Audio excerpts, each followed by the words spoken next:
What's going on, everybody? My name is Dr. Nathan Thompson with Exemplify Health Center, your Wellness Way affiliate right here in Yorkville, Illinois. Happy Sunday evening, guys. I'm actually going on just a little bit earlier. I said I was going to go on at 6 o'clock. I think it's about 5:30 right now. But I have some things to do right after this. That's very important. So let me know, guys, what you think about going live on Sundays. Just makes my day a little bit shorter on Mondays. And I'm certainly happy to do it, but we'll analyze and we'll assess after we do it for a couple of weeks. If you're jumping on right now, please, guys, please say hello, give me a wave, give me a thumbs up, let me know that you can hear me okay. And today I'm going to go over a really, really interesting topic that's going to come from a different perspective in regards to type 2 diabetes. Most of the time, guys, when we think of type 2 diabetes, we think of the overconsumption of processed sugars, the overconsumption of fructose, and having fatty liver disease, non-alcoholic fatty liver disease. And I'm going to give you a different perspective because there can be more than one reason why someone has type 2 diabetes.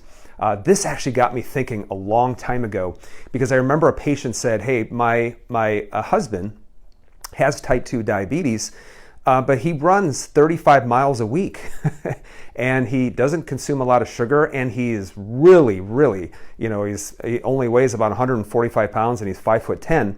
Yet for some reason he has really massive issues when it comes to blood sugar control. That got me thinking a long time ago, and I'm going to give you the reason why today. Now, when we're talking about type 2 diabetes, we're not talking about type 1 diabetes, which is an autoimmune reaction. We're going to talk about type 2 diabetes. Guys, with every single disease process that takes place inside the body, or I should actually say instead of disease, more of an adaptation process, is there's more than one reason. That all disease has numerous factors going on. And that's why we always within the Wellness Way are looking at physical, mental, chemical, physical, mental, chemical, physical, mental, chemical. Well, we're going to talk about the mental aspect of type 2 diabetes in relation to mental stress. Make sure you guys watch it all the way to the end because I'm going to give you some pretty awesome tips as far as what you can do in order to lower the mental stress response and the hormone associated with it known as cortisol. But I'll also go over with you some really cool therapeutics that you can do that help to block the stress response and then also help to block the release of certain hormones. And they're really awesome. I actually take them because sometimes I tend to get a little bit stressed. Okay, imagine that. So let's talk about mental stress and type 2 diabetes, okay? Now I did a live, I think it was last week, and it did unbelievable. I didn't actually anticipate, but we talked about really with all of this COVID-19 lockdowns and things like that, of how it caused a low-grade brain inflammation, and a lot of it was just due to having a constant stress response or having a constant fight or flight response. And so many people watched that. I didn't think that many would, but obviously it kind of struck a chord with people because of their mental frame over the last 2 years. And guys, I'll be honest with you, it's been hard even on me as well. Even though in our office we've never masked, we never kept our gyms closed, some of the other aspects of the stress was actually due to us maybe not complying so much and people getting upset with us in regards to that. So I know for a fact there's a lot of people right now that even if you're watching, that you probably have a certain level of mental stress. In fact, heck, the CDC says that most doctor visits today are actually due to mental stress. So let's talk about mental stress and type 2 diabetes, okay? Before I do that, I'm going to give you guys a riddle, okay? Let's go over a little bit of math. Johnny has 7 candy bars. Johnny eats 6 candy bars. What does Johnny have? And if your answer is 1, congratulations, you know how to do math, but really the answer is that Johnny has diabetes, all right? Everyone, Johnny has diabetes if he eats 6 candy bars all at once, okay? Now, the reason why I say that in jest is because if you would ask people why the general population, go ask 100 people, hey, why do people get type 2 diabetes? I will probably hedge my bets and say that a majority of people are going to say, well, my mom had it, my dad had it, there's some kind of genetic component to it. And guys, there really isn't. There's not a genetic component to type 2 diabetes. But then the second probably most common answer that people would say is they would say, well, here in the United States, we don't exercise enough and, and we consume way too much sugar. There is some actual truth to that as well, but type 2 diabetes is actually a little bit more complex because, guys, there can be a physical aspect to it, there can be a gastrointestinal aspect to it, and there could also be a mental stress, adrenal, cortisol aspect to it as well. And that's what I'm going to talk to you guys is the mental stress aspect in regards to blood sugar regulation, okay? So it's a lot deeper than just avoiding sugars. Now, the reason why I'm going to talk about this is because I have seen people on lab work where they have very poor blood sugar control, their blood glucose levels are through the roof, and yet I was seeing that they had a pretty low insulin response. So they actually didn't have the corresponding amount of insulin that should be proportional to their blood sugar. And so I thought there's got to be something else. It's obviously there's got to be a stress response in regards to that. And you match it up and look at their cortisol levels, and usually their cortisol levels on their blood are sky high and they're through the roof. So I want to show you guys, really guys, what your second brain is in your body. I know that it's a kind of a cliche that when people say, well, you got your brain and then your second brain is your gastrointestinal system. And guys, it really isn't. The second brain in your body is the one that's responsible for releasing hormones to help you get into fight or flight, and that is called your adrenal gland. The adrenal gland sitting right above your kidneys is absolutely fascinating. It is a fascinating gland because of how many hormones that it actually secretes. So if you look on the outside of it, this is very important for people, for women, especially after menopause, is that it does secrete androgens like testosterone and your estrogens. The inside of it, you go a little bit deeper, this is responsible for things known as your glucocorticoids like cortisol and also cortisone, although a lot of the cortisol is released and then it's converted into cortisone at the level of the kidneys and the salivary glands. And then you have a little bit deeper layer, and this is involved with specifically the mineralocorticoids and known as aldosterone, which is regulating blood pressure because of it's regulating sodium and potassium balance at the level of the kidneys. So I want you to think of how important your adrenal gland is, and then you have the inside of it, which is called the adrenal medulla. And guys, this is all neurological tissue. And this is what is secreting what you would know as adrenaline. So epinephrine, norepinephrine. We call it adrenaline. I got an adrenaline dump. So if you get scared real quick, or maybe you're speaking in public, and you just get that shock in the pit of your stomach, that's the adrenal gland secreting adrenaline. And then you wait 2 or 3, literally probably 5 or 6 seconds, and you start to notice that you start breathing heavier, your blood pressure goes up, and your heartbeat starts to get a little bit faster. So I want you to think of the adrenal glands, guys, as a second brain inside your body because it is releasing the hormones responsible for having the stress response to put you into fight or flight. And so it's responsible for some of your androgens, it's responsible for cortisol, it's responsible for aldosterone, blood pressure regulation, and electrolyte balance, and it's also responsible for your immediate stress response that's known as adrenaline. So this is a lot more important. If people just think of your adrenal glands, they just think, I guess it just secretes adrenaline and that's all that it is. But it's so much deeper than that. So I'm gonna show you what happens, guys, when you have a stress response. This is what happens in your body. So pay attention to this. It's very, very, very important because this is gonna help you to understand how the body works, especially when there's some kind of stressor that's going on. So let's say, for example, you have a stressor. Now, within the wellness way, we always say there's 3 kinds of stressors. There's chemical, okay? A lot of times people think, well, that might be food. Yes, it might be food. It may also be infection. It can be a lot of different things from a chemical, a toxin, things like that. Then you also got mental stressors. Then you also have physical stressors. And how we define a physical stressor is anything that can hurt the spinal, and nerve system and the brains. The brain, the spinal cord, and then the spine that is actually protecting it. Guys, what is so fascinating about the spine is that the spine is the most highly innervated, have the most highly innervated joints inside the body, and they're constantly giving feedback to the brain as far as where it's at in regards to gravity, but it also is having a huge impact in regards to cortisol, in regards to a stress response. So here you have your chemical, your mental, and your physical stressors that are going on, and this is processed in a part of your brain known as the limbic system. And this is basically, the limbic system is where all of your senses are actually coming into, and that limbic system is activated, and it will tell the brain if you need to go into fight or flight, okay? So that fight or flight response then travels to the hypothalamus, deep within the brain, and then travels down to the pituitary gland. So I want you guys to understand is, when we talk about hormones all the time, I need to balance my estrogens, I need to balance my progesterone, I need to balance this hormone, it's this, my thyroid, and it's this. Guys, all of those stimulating type hormones actually arise within your nerve system as a response to specific stressors. So what happens is the pituitary gland, when there is some kind of stressor that's going on, either chemical, mental, or physical, is going to release a hormone known as adrenocorticotropic hormone, which is basically a stimulating hormone that then starts to circulate and then will then cause the adrenal glands to release the hormone cortisol. Now this takes about 20 minutes before that cortisol is released from the adrenal glands. So I want you to think of it, if a bear was chasing you, you wouldn't have 20 minutes to respond to start to mobilize sugars for more energy. And so it also works through the nerve system known as the sympathetic nerve system. And that sympathetic nerve system travels down, actually outside of the spinal cord, and will quickly stimulate the release of what is known as adrenaline, okay?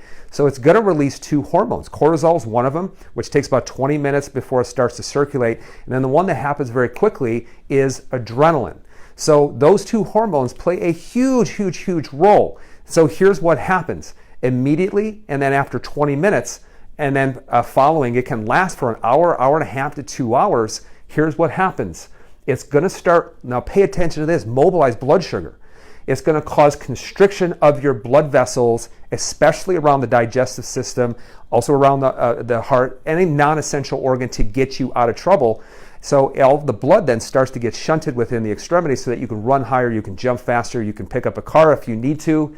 It's going to increase your blood pressure in order to shuttle oxygen to those essential limbs, to those essential organs that are needed in order for you to get out of danger.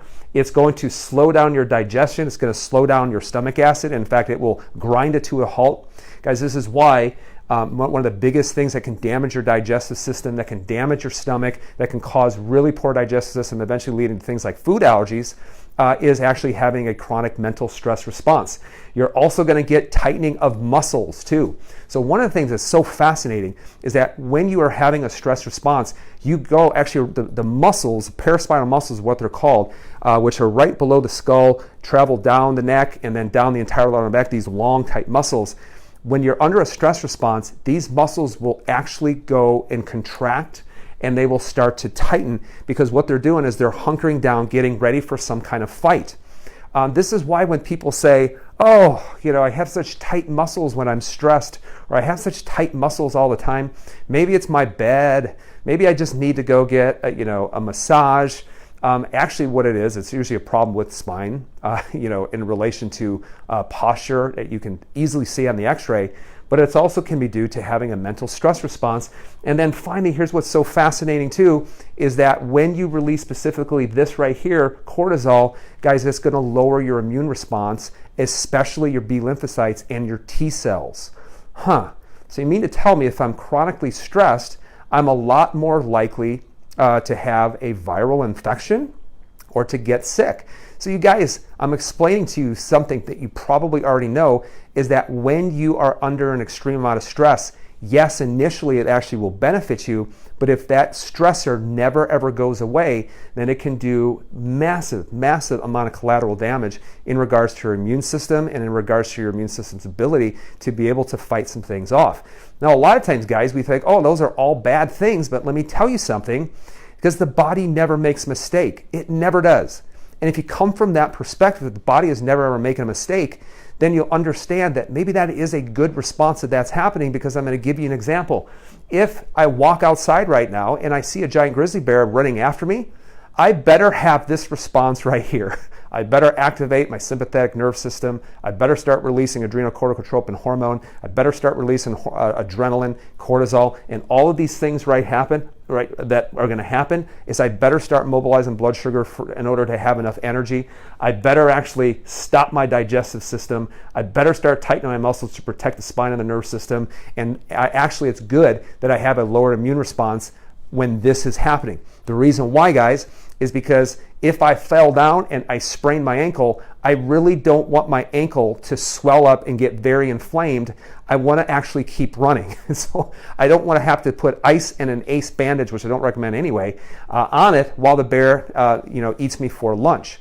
And so having a lowered immune response when you're under a tremendous amount of stress, the body was actually said that this stress is not supposed to be mental stress. It's actually supposed to get you out of real danger. The problem is today is our mental stress is not a real danger like the bear. Our mental stress is actually coming from jobs. Our mental stress the last 2 years probably came from a pandemic.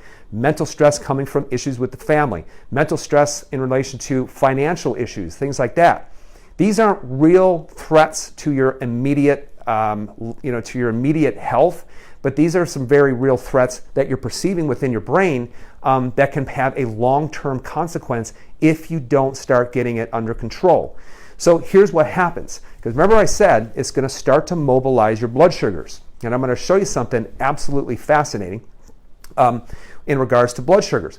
Because remember, every time you have that stress response, one of the things that happens is your body starts to mobilize these sugars, so stored sugars at the liver and the glycogen, stored sugars in the muscle, but then it will also start to mobilize amino acids, otherwise known as proteins. When it starts mobilizing those proteins long term, it can actually cause you to break down your muscle system, your ligaments, your discs, and things like that.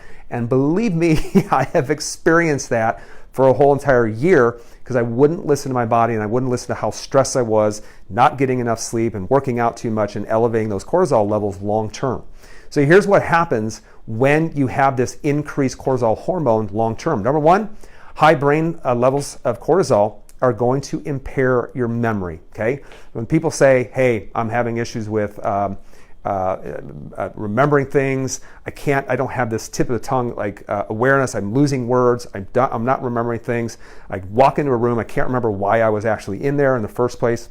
Cortisol can be one of the issues, and it can be some other ones as well. The other thing with long-term cortisol exposure is that it's going to cause tissue breakdown.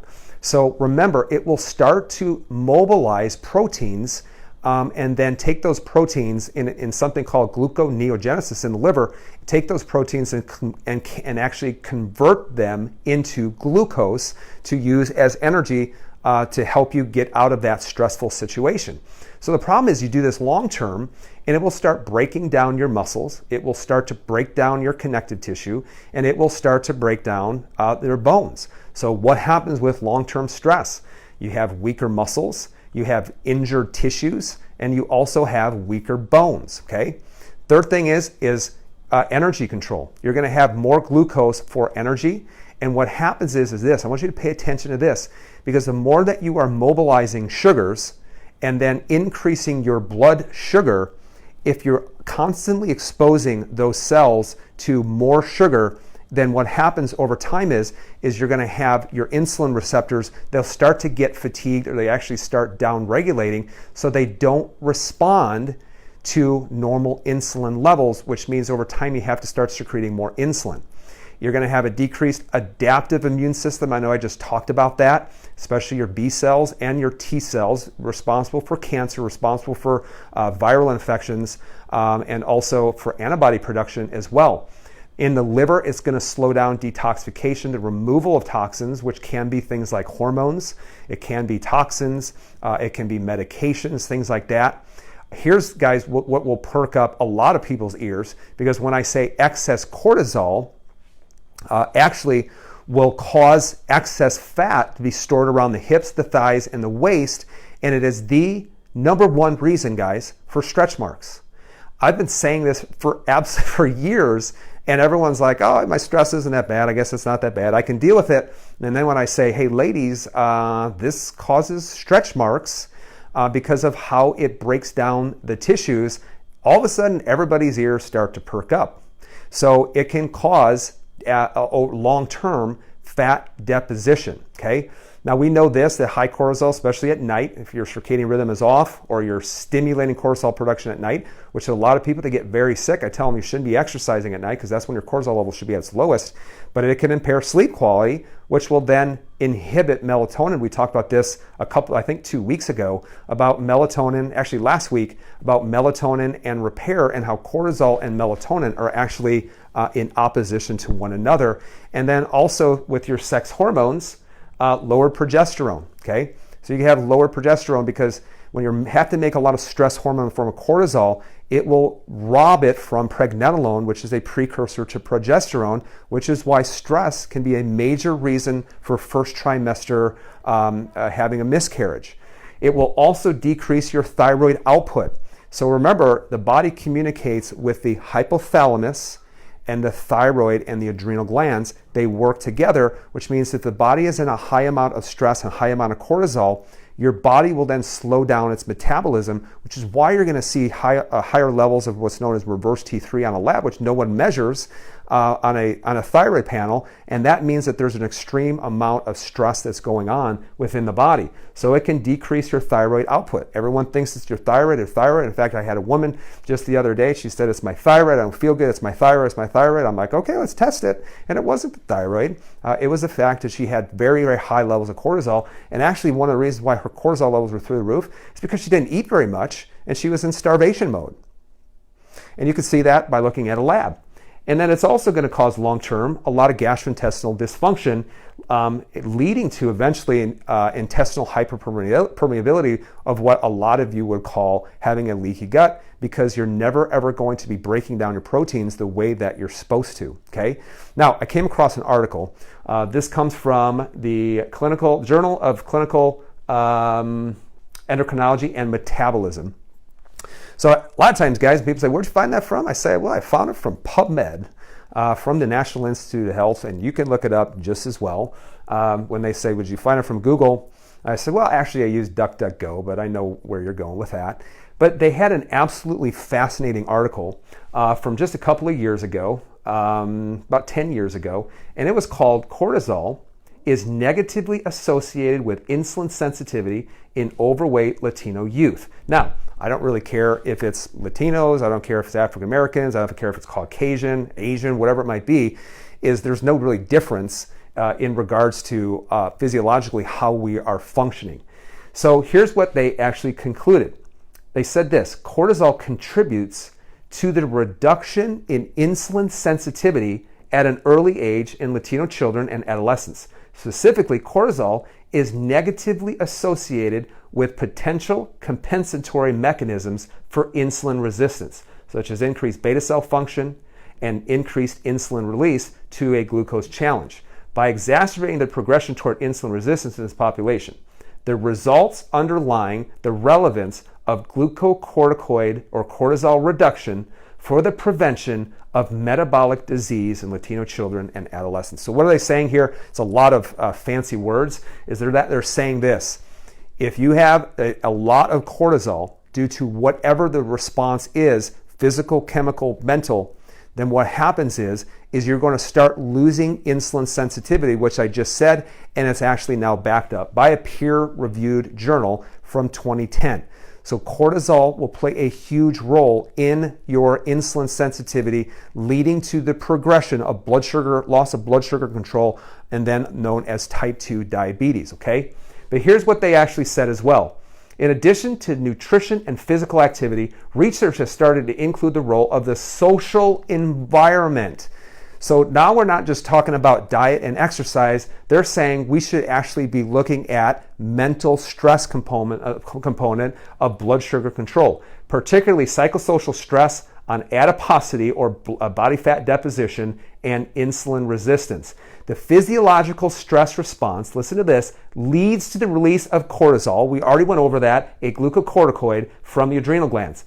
Designed to increase energy availability in the short term, cortisol acutely impairs insulin secretion, which means you're going to increase your blood sugar, but you're not going to get an insulin response, and increases hepatic glucose output, or the mobilization of proteins known as gluconeogenesis in order to raise your blood sugar even more.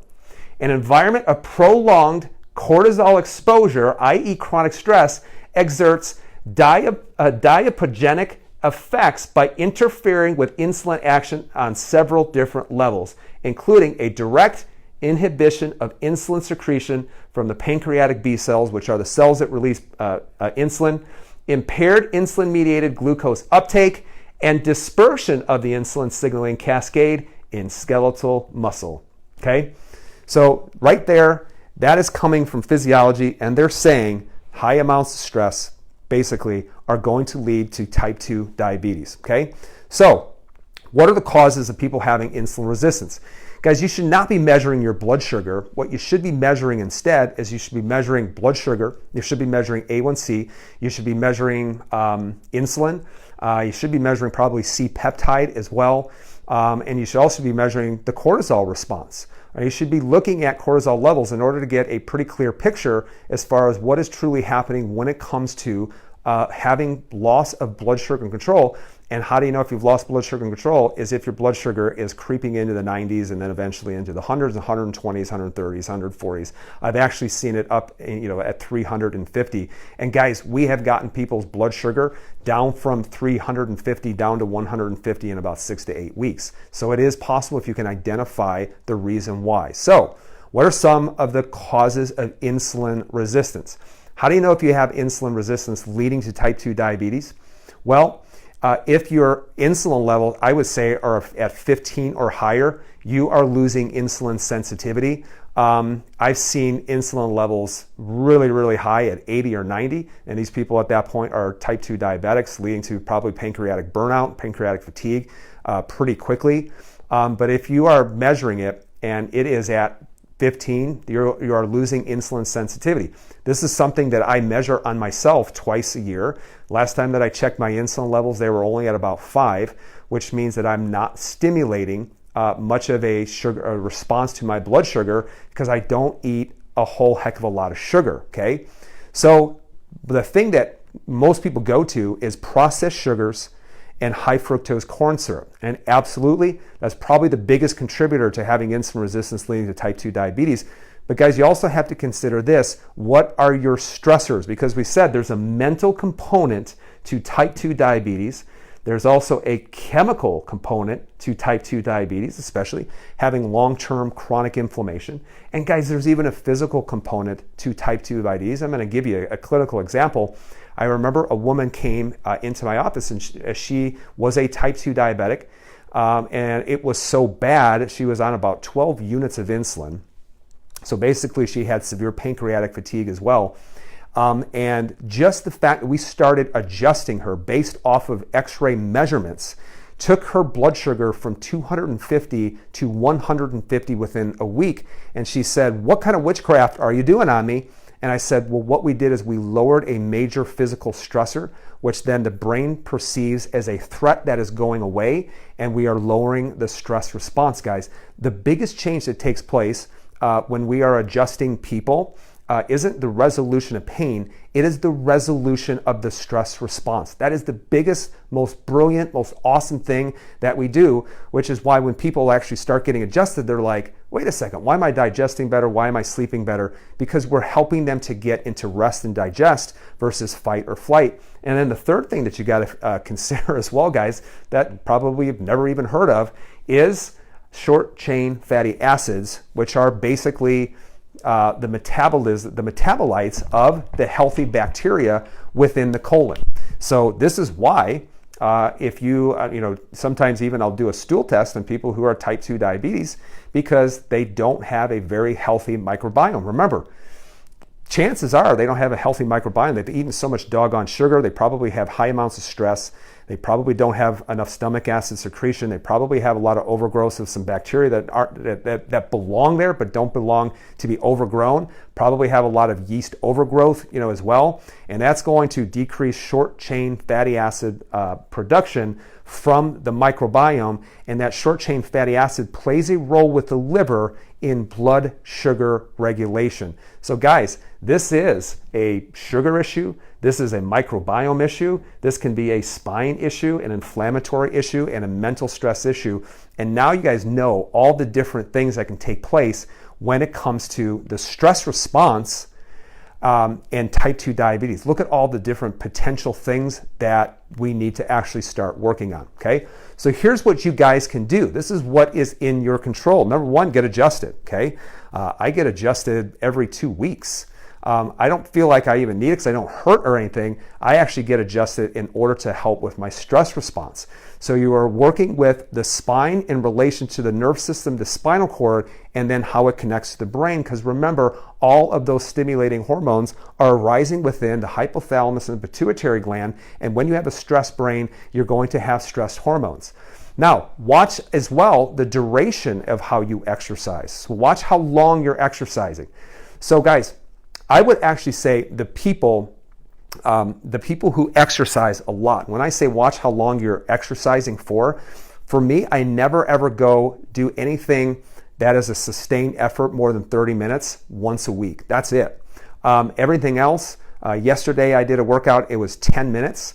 So I'm not giving that huge window of opportunity for that cortisol response during that exercise. So it should be short, should be quick. But guys, when you look at these people who do long duration exercise, people who run marathons all the time, you know, and it's no wonder that they're running these marathons. And I've seen people where they have absolutely no muscle mass. They actually have a large percentage of body fat, and this is due to the cortisol response, but then they also have poor blood sugar control, and they end up getting cancer because of that high cortisol response inhibits the immune system.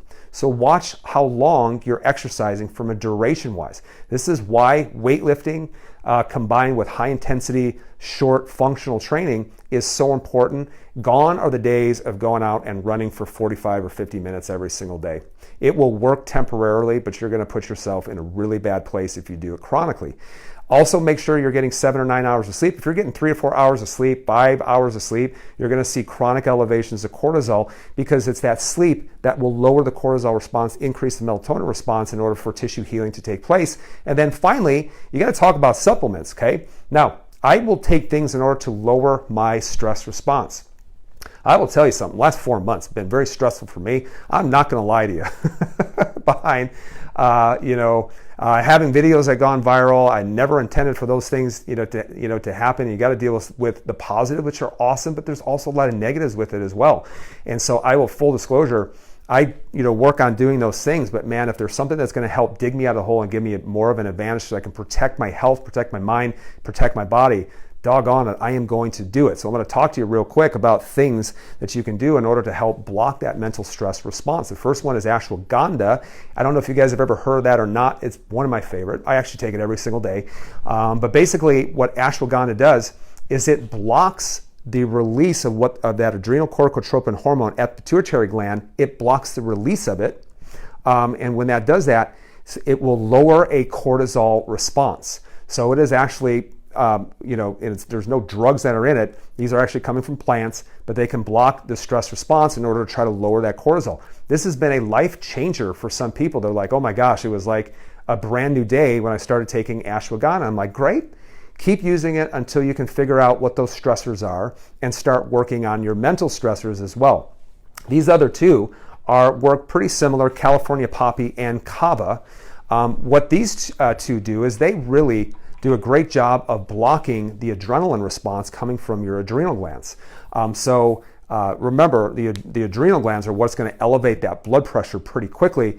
And so if you're having a stress response, taking California poppy or having kava, and we use them just a little bit different, but it's basically you get the feeling like you had a glass of wine without impairing your fine motor skills and without also the damaging effects of the alcohol and the damaging effects of the brewer's yeast, which a lot of people will have a food allergy to. So these are tools that we use, especially initially with people, just to help them start getting better, just to help them to overcome a stress response, because ultimately we don't want them to have to take these things, obviously, for the rest of their life. But if we can do things in order to help them in the short term, absolutely, 100%, we absolutely will. So these are the two that I actually take most. In fact, if I ever have to go speak in front of a large group, which I'm going to be doing next month, I will take California Poppy, and I will take a lot of it. All right, guys. So hey, if you are from the Yorkville area or the Chicagoland area, I would say we now are going to be accepting new patients again. We had a little bit of a break. We needed to, just to help me mentally be able to recover, be able to catch up in the office. So our next one is going to be, inflammation talk is going to be March 15th, which is going to be a week from Tuesday at 6:15. Guys, we're going to talk about really how you lower inflammation, how inflammation is the spark that leads to every single disease: weight loss, cancer, infertility, thyroid disease, arthritis, type 2 diabetes, autoimmune disease, hormone imbalances. All are tied behind inflammation. It really is. And so we're going to talk to you about that, and then also the first steps you can start taking in order to be a part of our office, in order to start getting you the help that we need.